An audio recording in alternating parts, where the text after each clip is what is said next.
Hello, my name is Aaron Poris, and this yet unnamed Aaron Poris video podcast uh, has been something that I've been working on for a very long time. I've been struggling to come up with the name, maybe drop some suggestions in the comment sections below. But what I do know is that I envision this program to be one where we have some fun getting to know some very interesting people, some very positive people, very important people, people who are having an effect on the discourse around us. And I want to do this while having an open and honest discussion on topics that are near and dear to my heart and that I think, that I hope will shed light on what's going on around us in our communities, in our culture, and in the world. So that is also why, as an Israeli American journalist, I'm happy to set the tone with this program with my very first guest, and that is John Aziz. John is a British-Palestinian musician, writer, analyst, and peace activist. He has articles in The Atlantic, The Dispatch, The Quillette, Newsweek, FP Magazine, The Jewish Chronicle, and more. And John, actually, I spent a little bit of time reading a lot of your recent articles this past week, so I'm very excited to speak with you. How are you doing? I'm really excited to join you. Obviously, I want to kind of get the message out about peace, coexistence, mutual respect, tolerance, and all the things that I believe in and that I want to be trying to shift the conversation towards.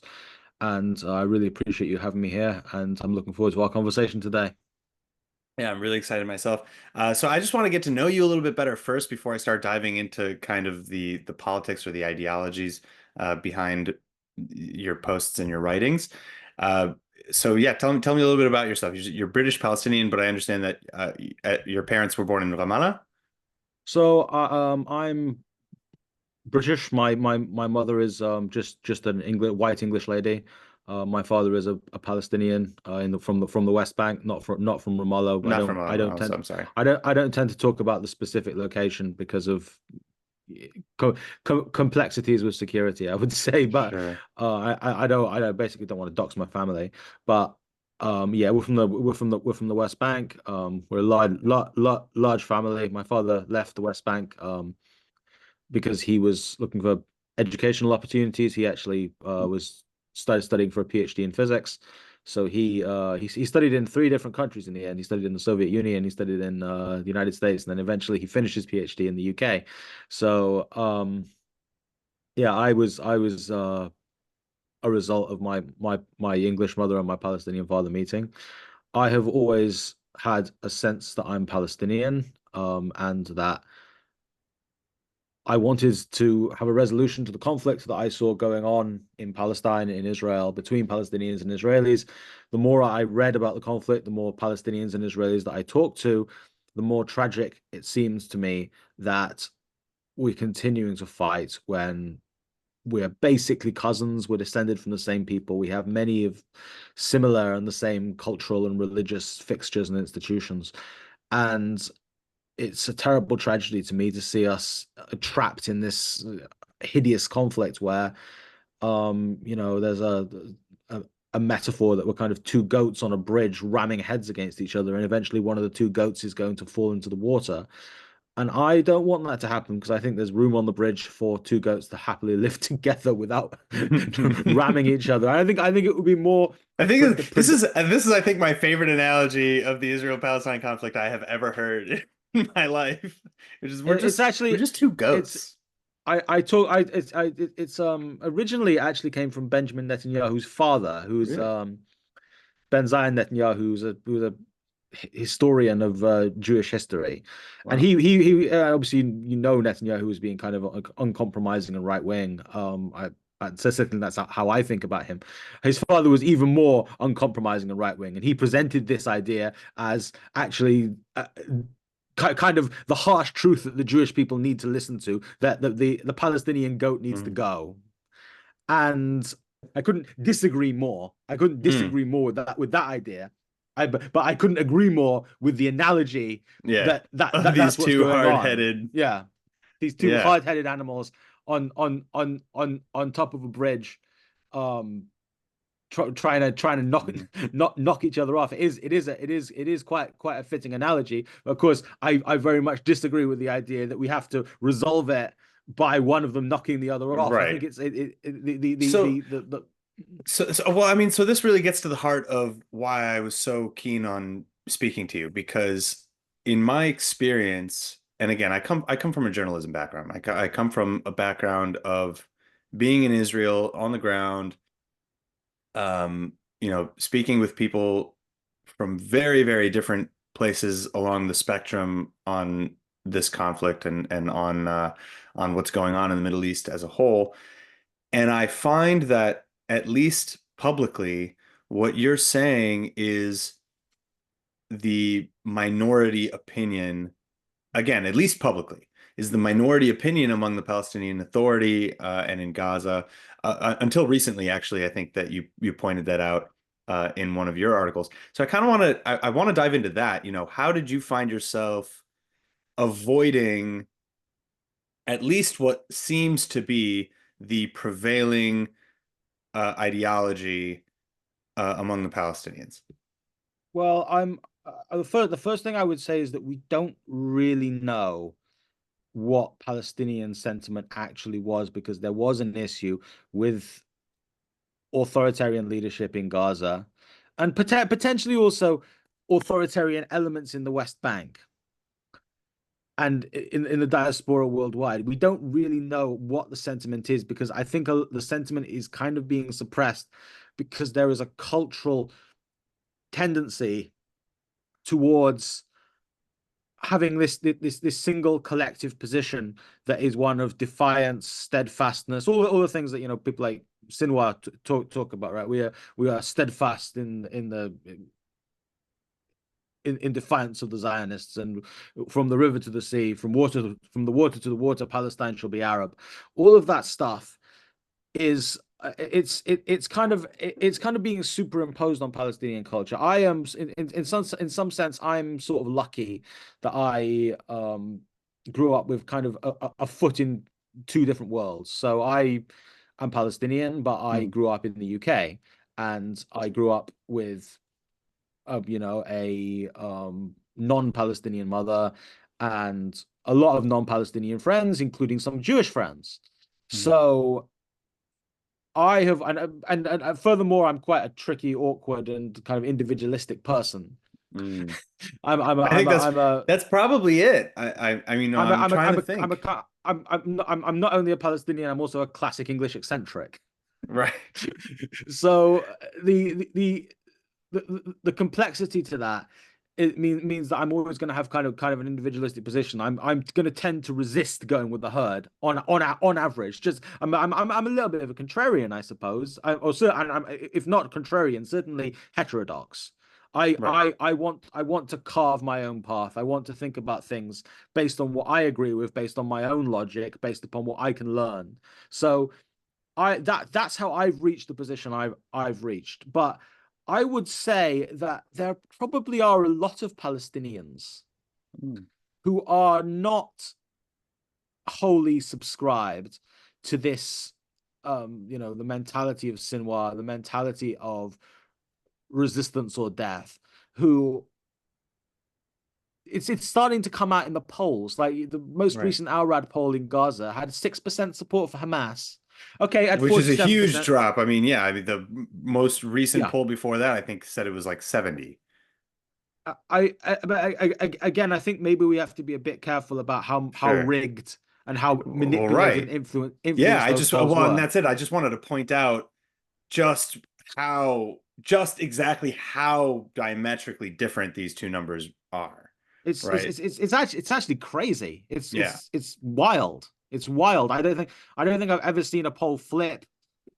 So It's so so 64 points and yeah. and I mean it's over multiple months, but what I will say is that Palestinians in Gaza are living with the consequences of Hamas's ideology. That's not to say that I blame Hamas for everything. I think of course Israel has agency, right? Israel is Mhm. a modern powerful country. Sure. And but ultimately, in terms of the governing decisions in Gaza, in terms of what the government in Gaza has done, that is on Hamas. And Right. people in Gaza can see what the effects are of that leadership. I think it's a tremendously failed leadership. I think it's a leadership that was basically, as in their own words, Yahya Sinwar said that he would sacrifice Yeah. 100,000 Palestinian civilians for his ideological So, goals. so I mean, 6% or not, clearly there is some of that element lingering. I mean, you yourself Oh said yeah, you don't want to dox your own family living in the West Bank. Right. I mean, so these are serious issues, right? Because even if the fringe violent ideology is fringe, it's still very active and it doesn't have the pushback that I think you and I could agree would be necessary to create a lasting peace. That you'd need to have some sort of pushback internally among the Palestinian society, that it can't come from outside, really. I think that this is very much comes down to empowering the moderates. Yeah, I think ultimately, look, Hamas's ideology is about force and it's about dominance, right. and they want to fight Israel on the battlefield, and they believe they're going to defeat Israel on the battlefield, or they certainly did prior to the war. And I think what we have seen is kind of a physical rejection of that. Like, the war is no longer in Israel. The war was in Israel for one day, and then the war since then has been in Gaza. But I think beyond that, um, Palestinian moderates need to be able to hold their own. They need to be able to um, stand strongly as the leaders in their society. And the Hamas supporters won't be able to topple them. That's that. I think that's what that really that's the key. Because if you have it's all very well believing in non-violence and believing Right. in democracy and believing in the rule of law and negotiation and all of these things that I very strongly believe in, because those are my principles. I'm a liberal. I'm a Democrat. But if you have a group of people whose modus operandi, modus operandum, is to say that we are strong, we are power, we are strength, we are going to rule by force, then that has to be defeated on their own terms. Otherwise, they're going to keep, um, you know, Yeah. trying to uh, Well, I think, yeah, I mean, continue. yeah, I mean, it's very Churchillian, honestly. It's this very peace through strength, speak softly but carry a big stick sort of mentality that I think people in the West largely misunderstand. I think Right, when I find myself people who talk when I find myself talking to people who don't have like a dog in the fight, who have just kind of heard one version or another of the story, but they don't quite really internalize what's going on in the Middle East. I think that that's something that they apply the Western lens of, well, everybody just at the end of the day just wants to get along. And well, no, not everybody just wants to get along. Some people want to burn stuff. right. Um, and Some and people want to that's burn stuff. some people want to That's burn that's stuff. that's the fundamental issue we're dealing with. But as I said, Right. Yahya Sinwar said 100,000 Palestinian civilians dead Yeah. would be justified, and that's what he said. Maybe I think some of Hamas certainly believes they want to fight Israel to the last child in Gaza, Right. right? So it is a pyromaniacal ideology, Right. and ultimately, if they're going to try and burn stuff down, then they have to be prevented from doing that. And I think, but I think aside from that, the normative forces in Palestinian society, the forces that care more about having washing machines, having Mhm. infrastructure, having an iPhone, your children being able to go to school, though the sensible, moderate people will be able to kind of take back our society and become the dominant force in the Palestinian society. Right. If the pyromaniacs are kind of put out to pasture. Right. So I mean, what do you think? And especially because it's been so long now that and again, I don't want to absolve Israel from anything here. That's not my intention, even if I think the focus has been largely on the Palestinian side in this conversation. So I don't want to absolve Israel from agency here, as you pointed out. And I think particularly post October 7th, the maybe the willingness, maybe because of trauma, maybe because, of this hesitancy after the memory of, withdrawing from Gaza and then now this. So I think that in Israel, the support largely on the ground is sure, we would love to have peace, but the trust is gone. And obviously I wouldn't blame the Palestinians for feeling exactly the same way. Like, hey, some of us would love to have peace, but you just bombed, our cousins across the way Right, here into Kingdom Come. So right. clearly there's this lack of trust for the other and a lack of On both sides, yeah. yeah, and there's we're trying to build a foundation on quicksand right now, it feels like. And so it's really like, how do we empower those voices and how do we separate them from the influences of the West? Because I think that that's something that really came in recently, is that we find out that Yahya Sinwar may have been more willing to or amenable to a hostage deal if he didn't think that he was getting support from the Americans and Iran, to pressure Israel into a ceasefire, et cetera. So it's like, so we have these Western forces, we have America, we have the UK, we have Iran, we have Russia, we have all these different countries who are kind of inputting their desires and their foreign policy into the conflict. And clearly, Israel and the Palestinians have become the forward facing scapegoat of a much broader conflict. And so my question is, how do we then, again, empower the voices like yourself, like yours, like mine, the people on the ground who want to come together, and convince, maybe even more importantly, the people from abroad who don't have a dog in the race, who are influencing the public discourse, all the well-meaning but horrifically misled college students. Like, how do we turn things around? I mean, I would say one of the most important things is recognizing that the proverbial Rome wasn't built in a day. Right. There are going to be setbacks, there are going to be difficulties, but we have to remain clear and specific and steadfast in what we want, which is peace, human rights, tolerance, compassion. The things that we're fighting for, we have to understand we're going to have setbacks, we're going to have difficulties, but we have to keep on, putting one foot in front of the next. I was there, advocating for peace when the LRAD polls and the PCPSR polls came out last year saying 75% of Palestinians support Hamas. I don't know what the exact number was. It was in a range of 60 to 80%, right? Yeah. More, at least more than 60% of Palestinians support Hamas. More than 60% of Palestinians think October the 7th was justified. And I kept on advocating for what I believe in, because what I believe in is not ultimately motivated by a poll. It's not motivated by any sort of function other than my Right. belief that this is the right thing to do. Right. That's where I'm coming from. Is I have my internal beliefs that yes, I believe a Palestinian society existing peacefully next to Israel is the way forward, and that's what we're going to work towards. That's what we're going to achieve.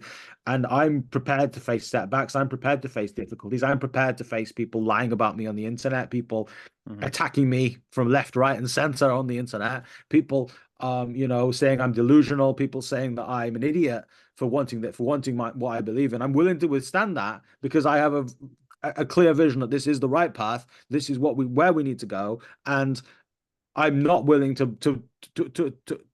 back down, because I think that if we actually get to the solution that I believe in, this will be a much Mhm. better life for Palestinians, and it will be a better life for Israelis. That's what I'm trying to. Absolutely. That's what I'm Absolutely. trying to advocate, is the mutual benefits. The peace would not only mean a normal life and being able to build up a country for Palestinians. It would also mean, most likely, much less delegitimization for Israel. It would mean normalization with countries like Saudi Arabia. It would Yeah. ease Israel's relationship with countries in the EU, with countries like even the United States of America. I think that yes, there will still be um, other countries' nefarious agendas. I know you mentioned how Yeah. often in this conflict, we end up being instrumentalized Hmm. by foreign actors who don't really care about either Palestinians or Israelis. Yeah. They're just looking to push their Yeah. agenda. Yeah. Their That that actions that. clearly show that they don't actually care about anybody. But my point is, if we resolve this between ourselves as adults, those Mm. vultures who want to instrumentalize us and don't care about us are going to have to go somewhere else. Wouldn't that be nice? God, I wish.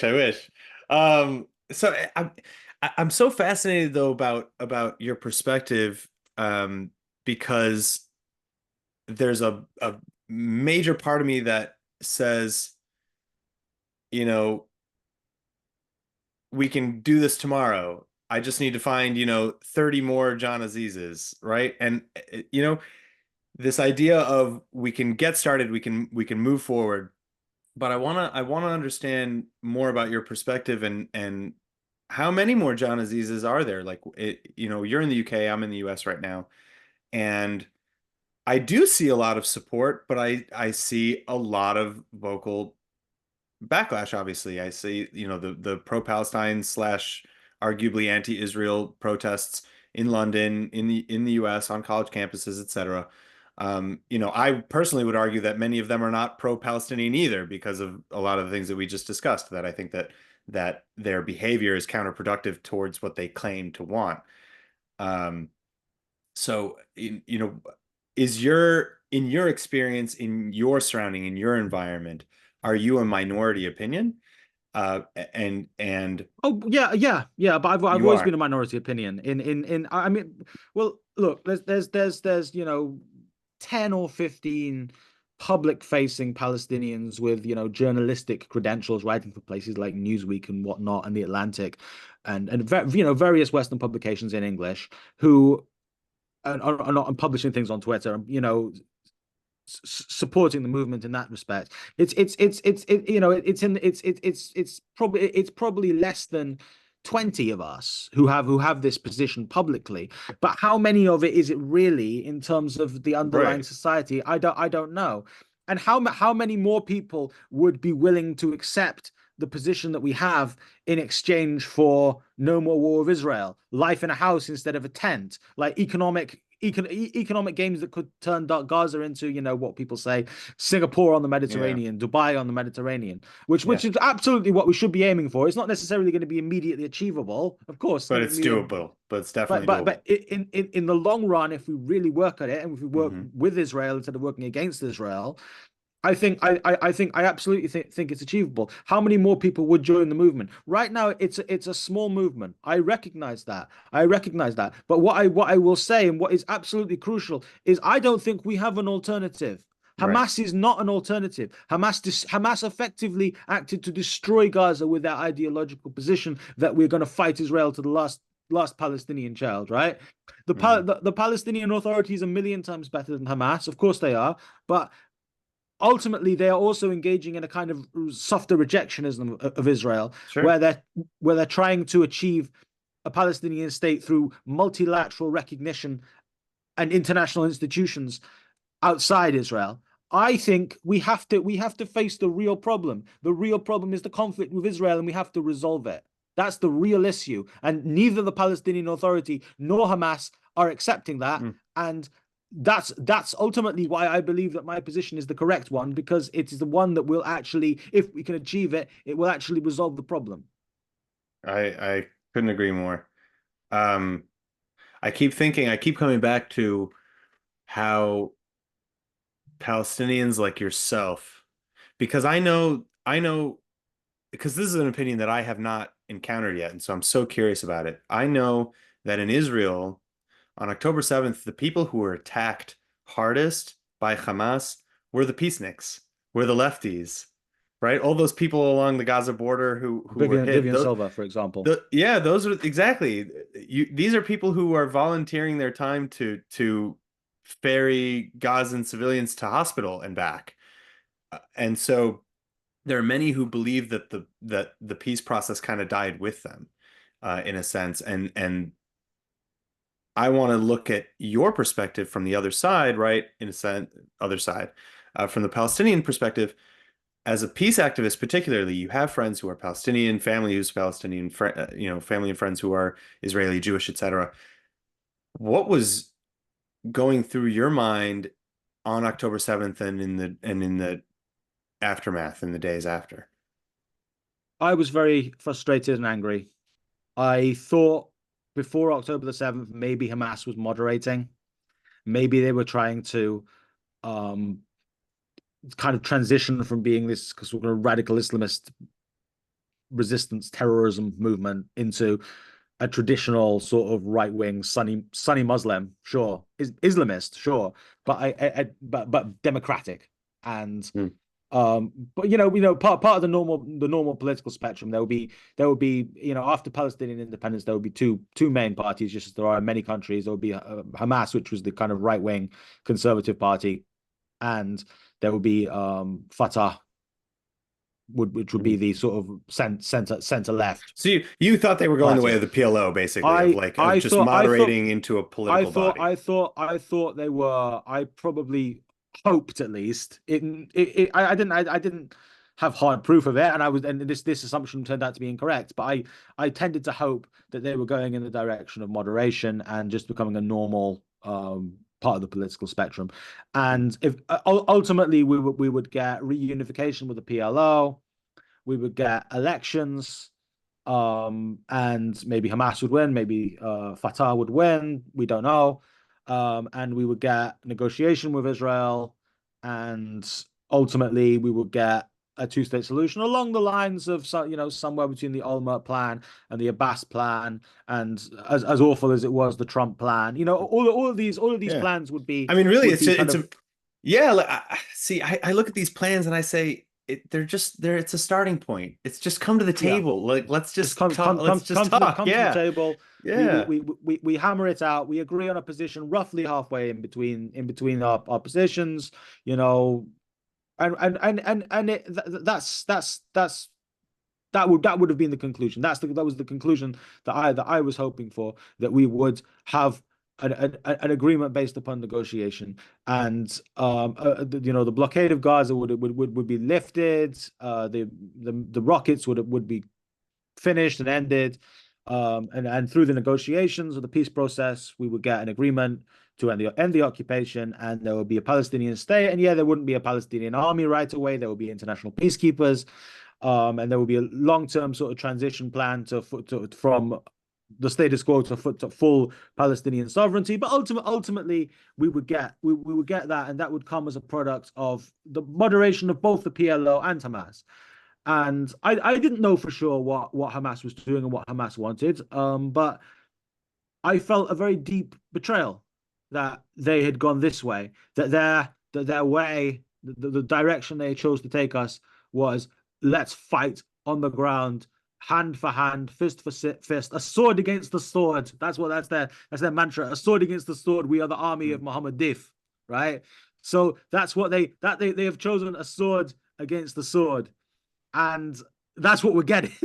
That's the right. reality on the ground in Gaza today. Is it as a sword against the sword?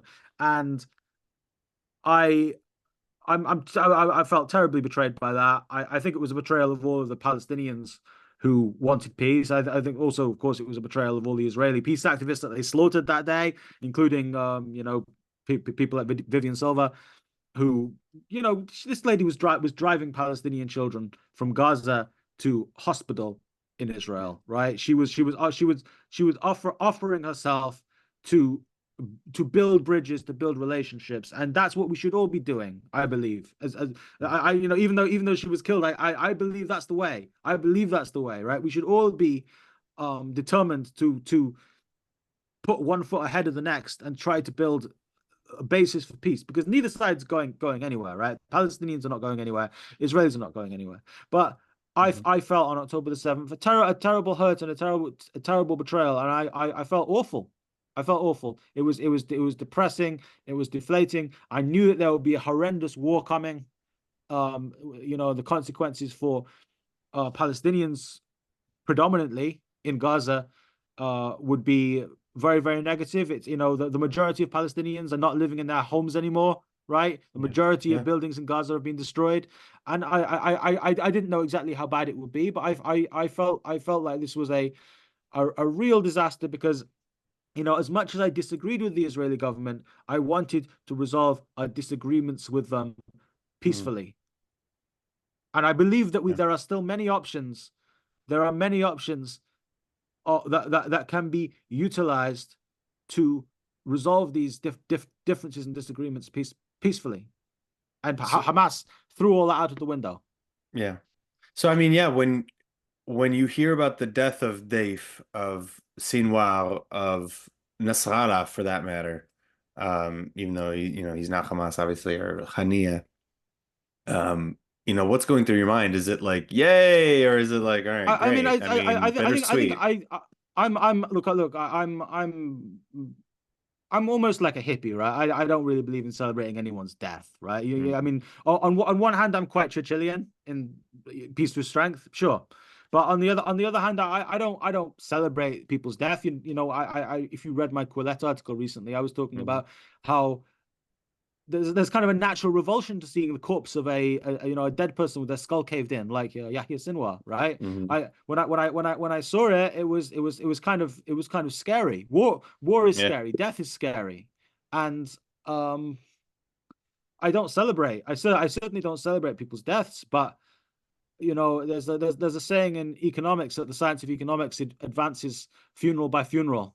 That the bad theorists of the past make way for the Oh God, better theorists of the that is future. so dark. And I kind of think that maybe we have to accept that if we're going to claim our rightful self-determination and live in peace with our neighbors, Hmm. right now we're advancing to that funeral by funeral.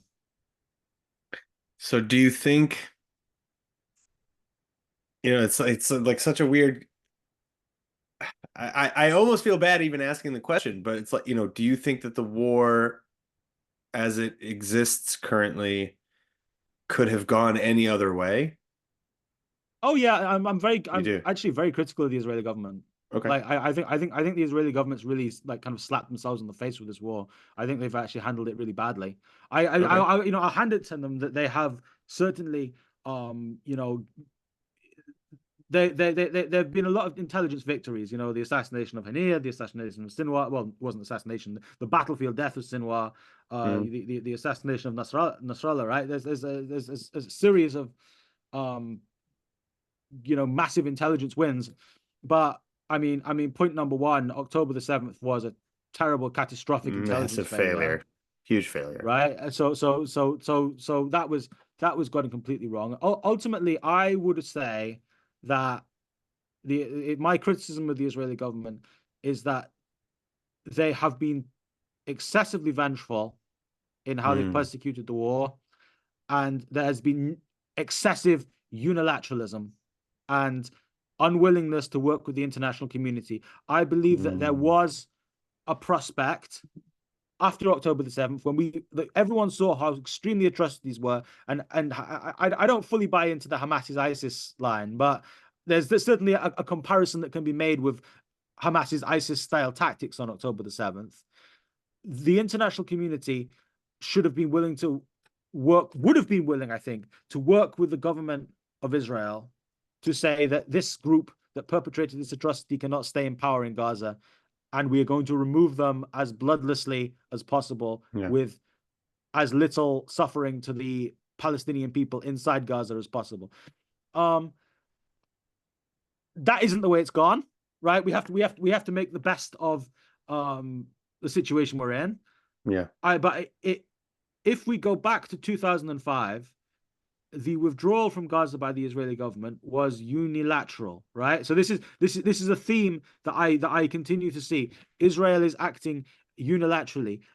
I would say that had there been a plan in place in 2005 to avoid the takeover of Gaza by Iranian-backed terrorists, right? If there had been more of an Yeah. internationally backed plan, like transitional peacekeepers. I know the peacekeepers in Lebanon haven't done a great job either, right? I don't have They've rose tinted. done arguably nothing, I don't unfortunately. have I don't have rose tinted glasses about this, but Yeah. I think less unilateralism from Israel, more willingness to work with the international community on removing Hamas from Gaza would have turned out a lot better for Israel and probably for the people in Gaza too. So I have plenty of criticisms of Israel and the Israeli government, of course, but and again, Listen, well, and that's what I'm saying is like I'm so happy that you gave that explanation, because while I may want to nitpick with one or two things, I don't think that that's ultimately constructive, because I think that you're coming from a genuine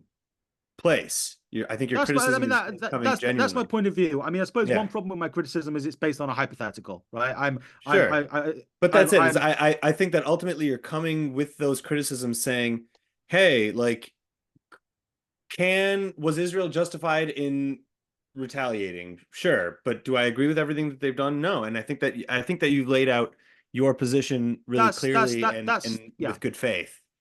That's So that that's what I would like to that's the position that I would like to suggest might have been more a little bit more definitely, beneficial for both Palestinians and Israelis, yeah. but we don't know. Again, it's a counterfactual, but and you know we can't repeat the history to see if I was right or if I was wrong, but I certainly would have I would have a lot of caution against unilateralism on Yeah. both sides, whether that is Israel pursuing solutions that it believes are unilaterally going to solve the problem, or whether that's the Palestinians trying to impose a solution on Israel, a two-state solution on Israel, Mm. without Israel being agreed to it. Right. I think a lot of the time when we talk about peace and the potential to have peace. We want to rush to what is the final status of things going to be and how do we get there? And I think my answer to that has got to be that the thing that has to come first, the thing that all of the beneficial things are going to flow from is a commitment to live together in peace and a Yeah. recognition from people on both sides that the other side isn't going to go anywhere. You know, going back to the goat analogy, a recognition that there are two goats on the bridge and neither of us are going to disappear. And once a majority of people on both sides at the same time recognize that, Mm. the other stuff will fall into place. I genuinely believe that. I genuinely believe that in these trying to solve these complex social systems and these complex societal problems, it very much comes down to the people, and you have to have a people oriented solution where the people can kind Right. of come together to accept that a solution's needed. What do you say? I mean, because like you said, you are the minority opinion among your peers. So I'm guessing you've had this conversation with people face to face where they're telling you, no, we have to get rid of the Israelis. Or the other way around. Maybe you've talked, maybe you've spoken to Israelis or Jews Yeah, who said, no, you're wrong, John. Like, we got to get rid of the Palestinians. Like, what do I you mean like? both, Yeah, like, what do you both. say I to mean, you have them? there are people on the Palestinian side who's like, right, they all these Europeans need to go back to Poland. I Right. don't believe I reject the framing of that. I reject that Israelis are Europeans, Right. but and then on the other side you'll hear Israelis saying that your Yeah. state is Jordan. It's our Your state home. is here. Right. Yeah. Go to Jordan. Go to Yeah. Egypt. So I see this rejectionism from both people on both sides, Yeah. and I talk to them and I say, listen to the people. There are millions of Palestinians living here. They don't want to go to Jordan, right? And No more than the Israelis want to go back to no Iraq or more Poland. no more Like, than Israelis want to go to Europe or America, or there are millions of people living here, and we have to respect their wishes for themselves. mm, You can't impose your wishes on someone else. I think if a majority of one society wants to get rid of the other society, that's an illegitimate wish. But a legitimate wish is to live in peace and to be able to exist in the place that you currently exist in. So I yeah. will say you can't. It's not going to happen that millions of Palestinians are going to be displaced. It's not going to happen that millions of Israelis are going to be displaced. Right. So we have to solve this problem in a mature way, in a thoughtful way, in a logical way. And to Palestinians who support Hamas, I say, did Hamas make anything better for Palestinians in real life? Did Hamas improve life in any way for the people in Gaza?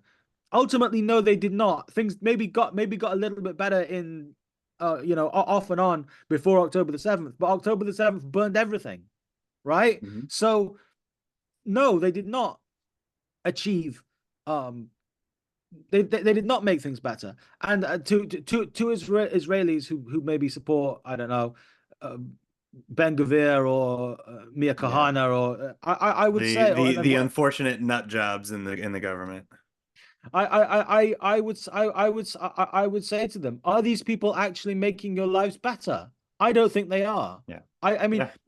the Well, and the, I sli- and the, I the I mean I would even go one further. There was a recent event where even Likud members and ministers came and were saying like, yeah, we're gonna go back into Gaza, and it's like, you know, somebody needs to shut you guys up, they seriously. have they Like, have, they I have this mean, this they have this phrase, settlement brings security. Does it really? yeah, yeah, I don't think it does. I don't think it does. I don't think Israel has security right now. yeah. I mean, it goes Well, up and I down. mean, But certainly not in the way that they want. Yeah, October the 7th wasn't security, right? The ongoing conflict is not security. oh, of course. All of these Western leftists marching, chanting from the river to the sea, that's not security for Israel. So, No, I suppose in a sense, Israelis do have it better than Palestinians because they have self-determination, they have a state, they have self-defense, and so forth. They have a modern, um, technologically advanced society, which is more than can be said for Palestinians at this point, because Palestinians in many cases are still living in refugee camps. But I still don't think Israelis have everything that they could have. yeah, They could have security and they could have peace. So let's think about this in terms of if we work together, things will get a lot better for both of us. yeah, If we push against the other, things will only get better for one side, and it might not be your side. And we don't know in the future yeah. whose side is going, which way it's going to go, right? My bet in this war, of course, was on Israel. I didn't really see any way Israel could lose the war from what the military Yeah, perspectives things are that getting I've hazy these days. studied.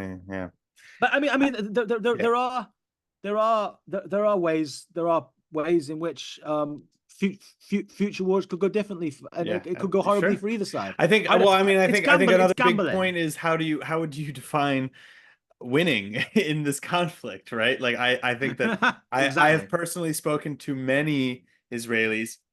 I've personally spoken with hostage families, with soldiers, with parents who have lost their children to the war as soldiers, and yeah, I don't think that anybody in Israel. I think the word victory has been harshly tainted, but but beyond that, I kind of also wanted to ask you again then about, right, because you mentioned refugee camps, and then we talked about international pressure and things like that, and kind of getting Israelis and Palestinians to the table together personally. That's where I think you and I agree the solution will come from. That can't be That's what we need. unilateral and it can't be external. And so It has where to do be you, bilateral. I 100% agree.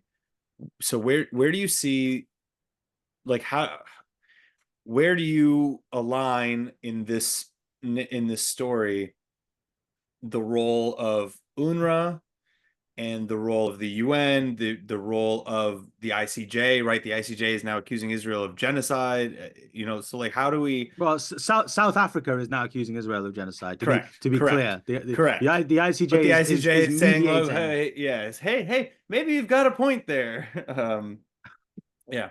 So, I like, mean, yeah, where do you the see like these role bodies the and their role of these influence? international organizations should have always been about trying to mediate the conflict and trying to get both sides to agree to a solution that was amenable to both.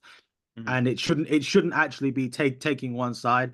I don't think that permanent refugeehood until Israel is dissolved or until there's a full right of return is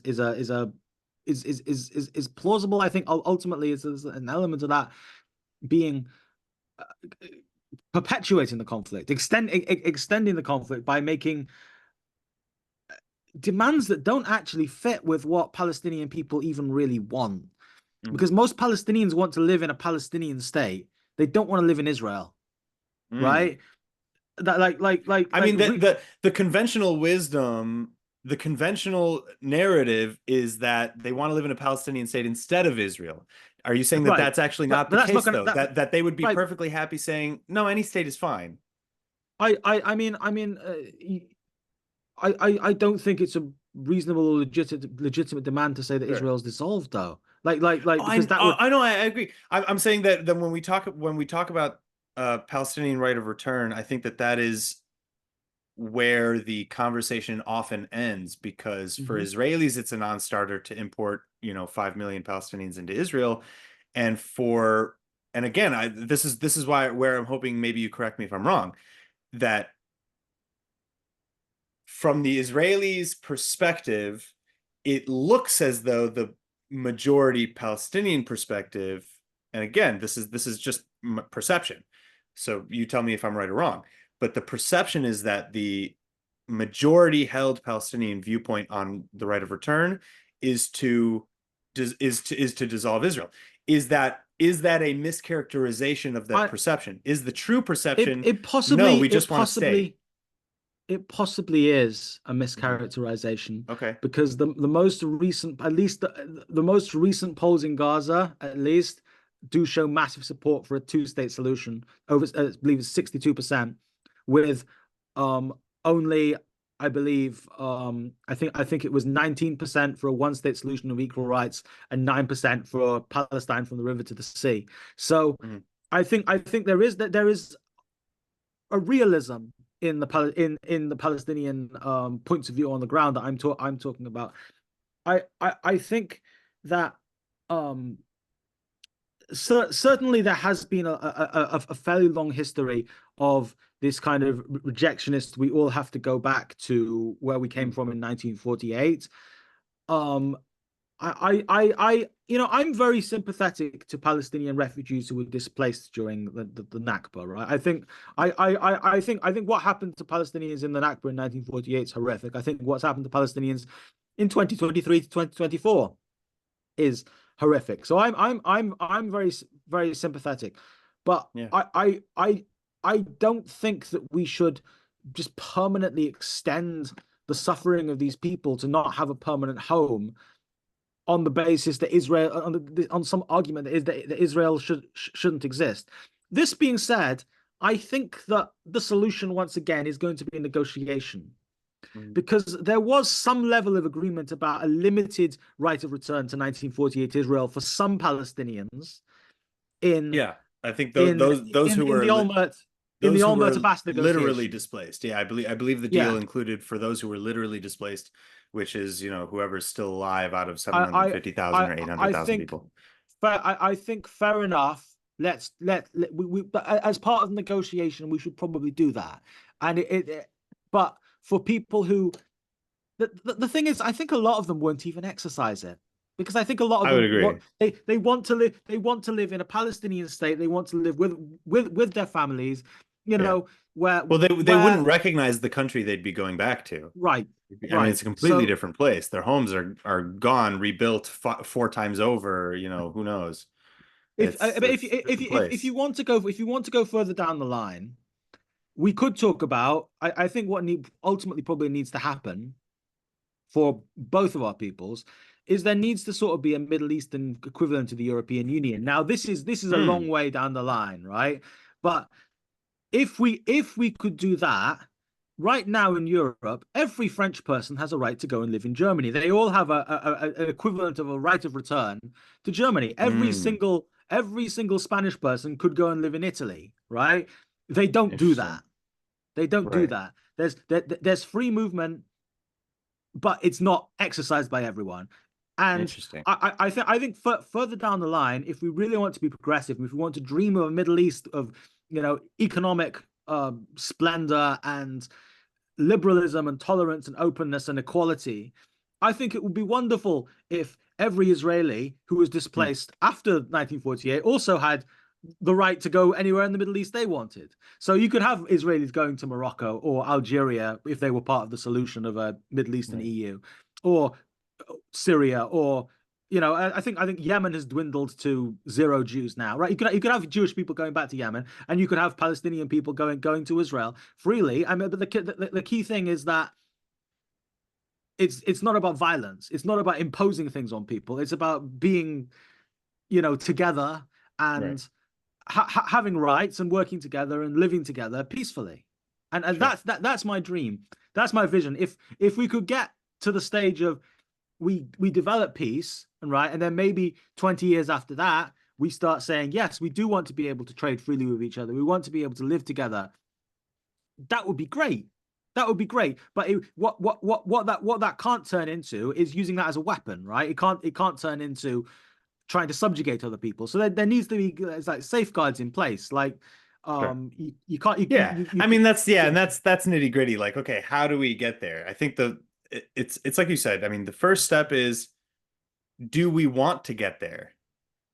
It's really, I mean, it's really, is our intention to get from point A to point B? And if so, then now, okay, if we've agreed that point B is where we want to be, we can discuss, do we want to get there on a unicycle, a right, bicycle, a tricycle, a car, right. all But those but things. That's fluff. That's in the middle. That's details that are worked out on the table. And that's, I think, what I would, if I put myself in the position of the Palestinians, what I think is so frustrating about the peace process is that the leadership, I think, has betrayed the Palestinian people.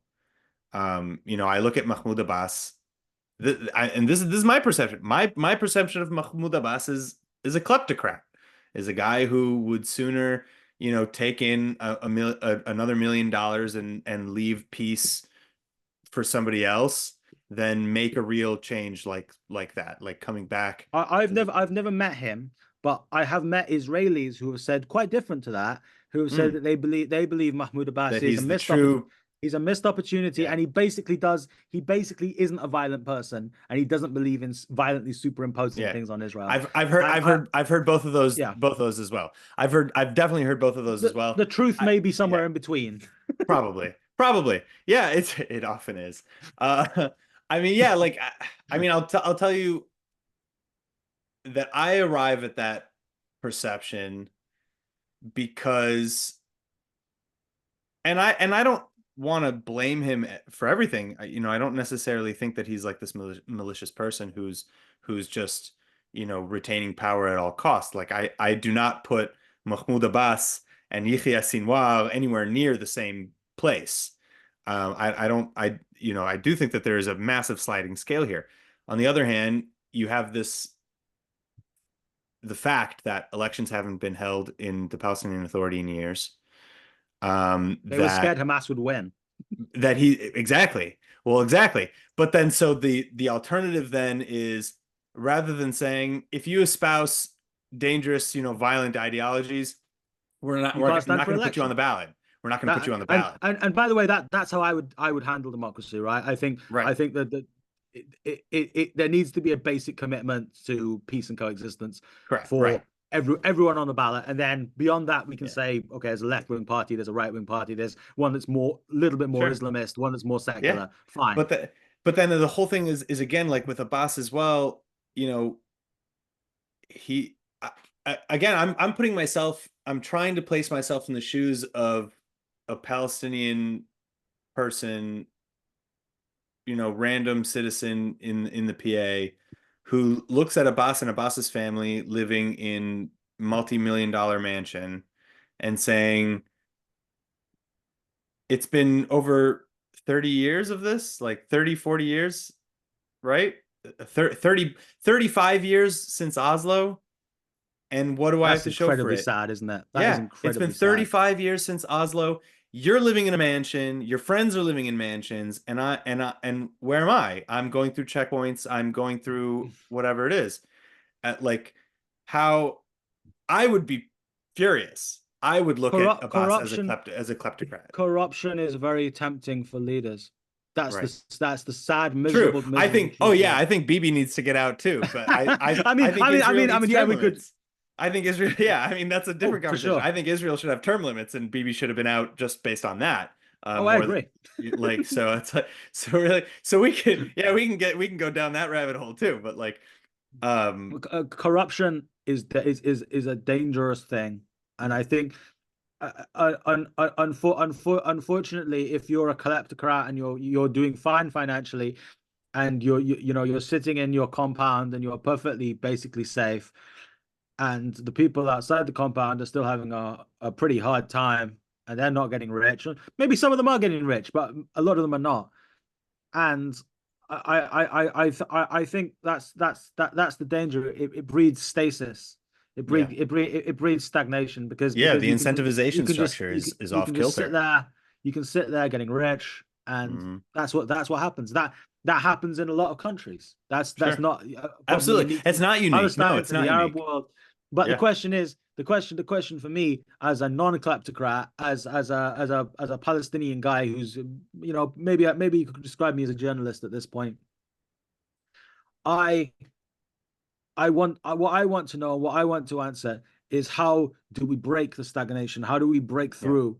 And I think you know this war has been horrific, but we have to use it as an opportunity to say enough is enough.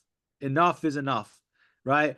There has been enough suffering for the Palestinian people. We Yeah. have to return to the negotiating table. No preconditions. No preconditions, because the things that we are trying to negotiate against are the things we're holding as preconditions, right? If the position is the precondition is settlement building has to stop before we negotiate, then how do we stop the settlement building, right? No Mhm. preconditions. Return to the negotiating table. Even I don't like BB, right? I'm not a BB fan, but even if it's BB, right? Even if we have to Yeah. negotiate with Ben Gavir, at least make a start. I don't think we get anywhere with Ben Yeah. Gavir. To be just to be clear, I think Ben No, I Gavir don't is a think so either. fanatic. I don't think you'd get far with him, but I don't But think he'd be in that position, thankfully. well, the thing is, by being willing to negotiate, Yeah. you make an opportunity to say to Israelis, "Don't elect Ben Gavir." Yeah. Well, and that, yeah, I think that, you know what, that is actually such a salient point is that I think a lot of people will look at Israel and they'll look at Ben-Gvir and they'll look at Smotrich as the example of Israel losing its way.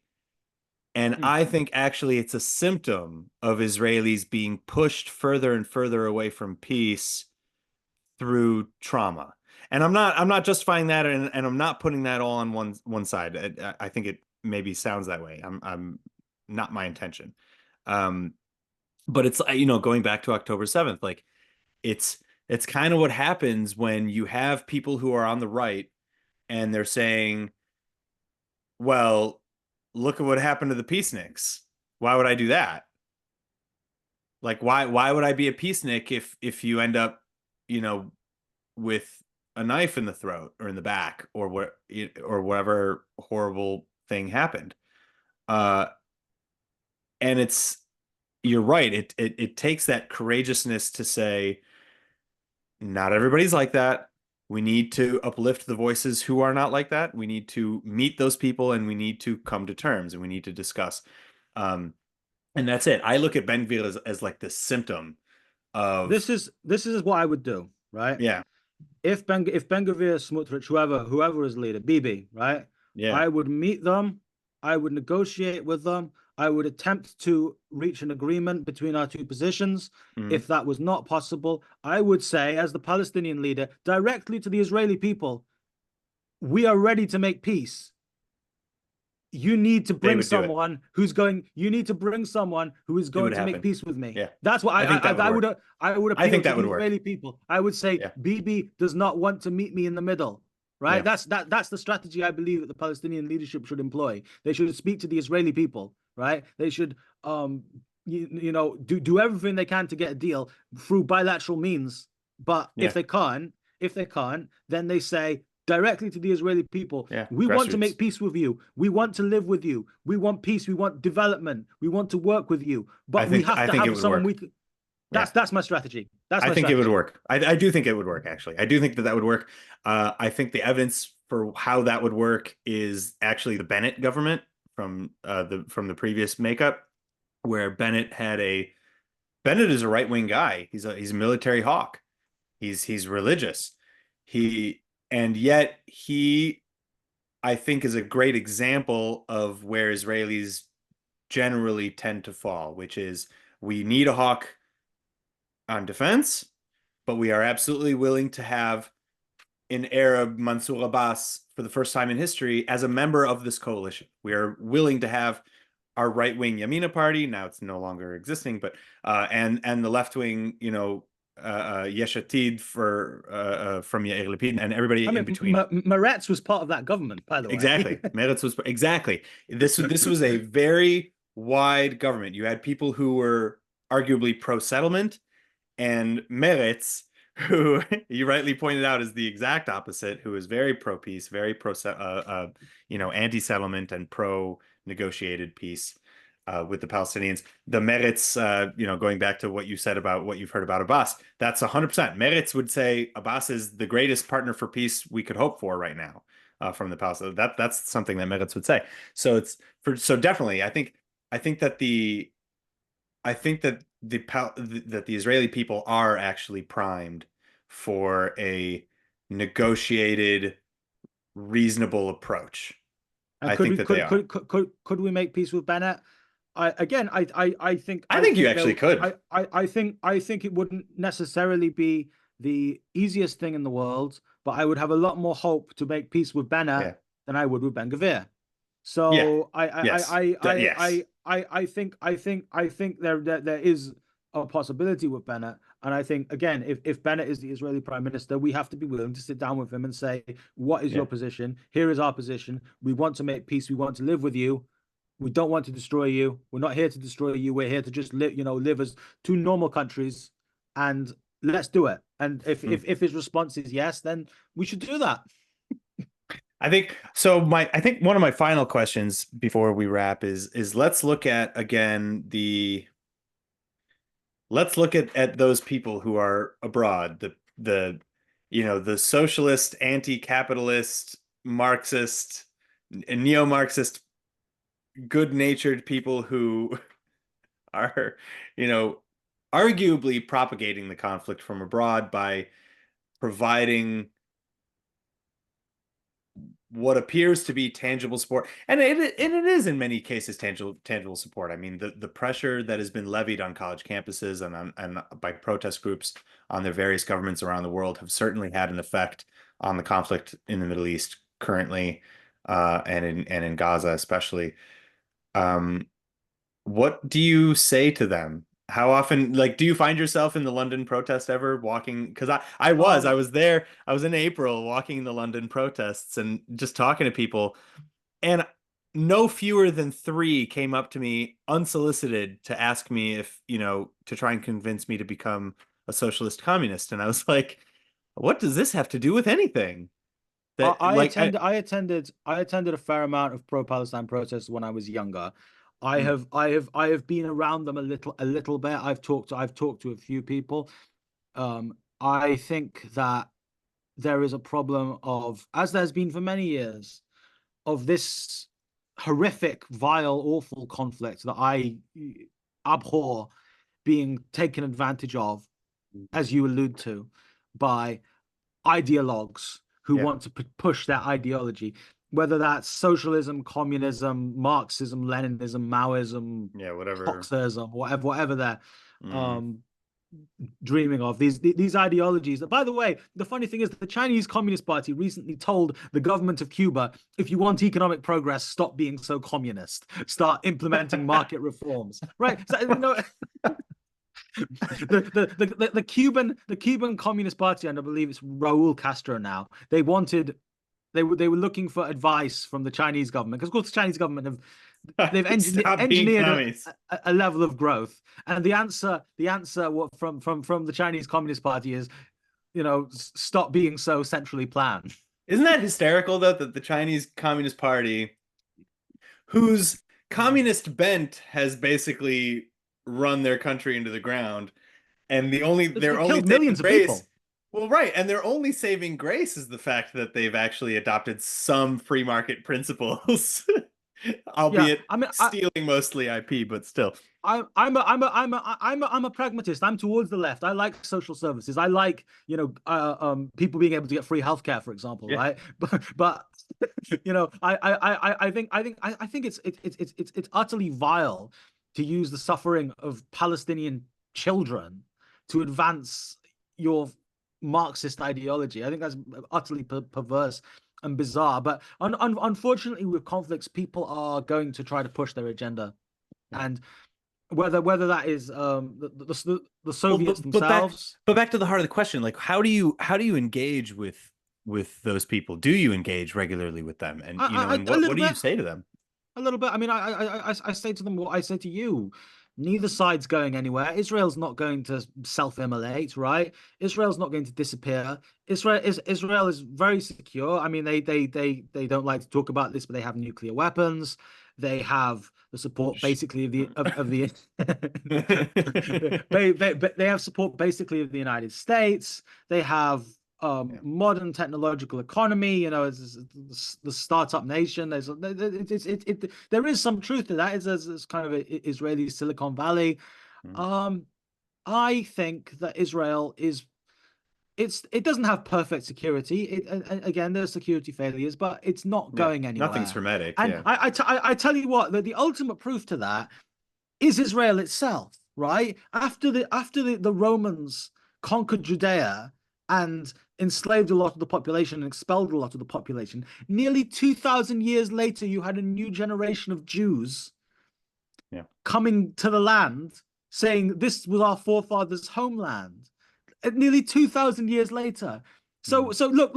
Imagine a hypothetical where Hamas wins, right? And Jews are, like with the Romans, enslaved, expelled from the land, subjugated to Islam. In 2,000 years' time, there will still be Jews coming to try and practice Zionism, And now conflict. Yeah. And then a conflict again. right? Right. So I don't think the Jewish Zionist claim to sovereignty and presence there is going anywhere, whether Yeah. Palestinians like it or not, right? It is what it is. We have to, as fellow natives to the land, we have to accept that there is a Jewishness to the land as well. So, Yeah. and that's fine. That's fine because Sure. the Jews are our cousins. They're our I li- cousins. yeah, I love the perspective that you're bringing with We this. I have we love the way have that you speak. Yeah, and I many agree Palis with many you many 100%. Palestinians actually just have straight up just have Jewish ancestry. Alleged Yeah, that allegedly was yeah, that was a trip, right? When we allegedly started finding that out. Mahmoud Abbas is one of them, right? Right. Mahmoud Abbas is allegedly descended from this rabbi, only a couple of hundred years ago, Hmm. and there was a mass conversion in the 11th century under the Caliph al-Hakim, who was Yeah. part of Yeah, this is one of something the that Rudy caliphates. Ruckman, I don't know if you follow him, but this is something Mhm. Rudy Ruckman's been talking a lot about how it's like no, we're like literally cousins. Like You we guys, need to you guys stop are like fighting. literally, you guys Yeah. are like literally our cousins. Yeah. So, Hmm. you're not going anywhere. You belong here.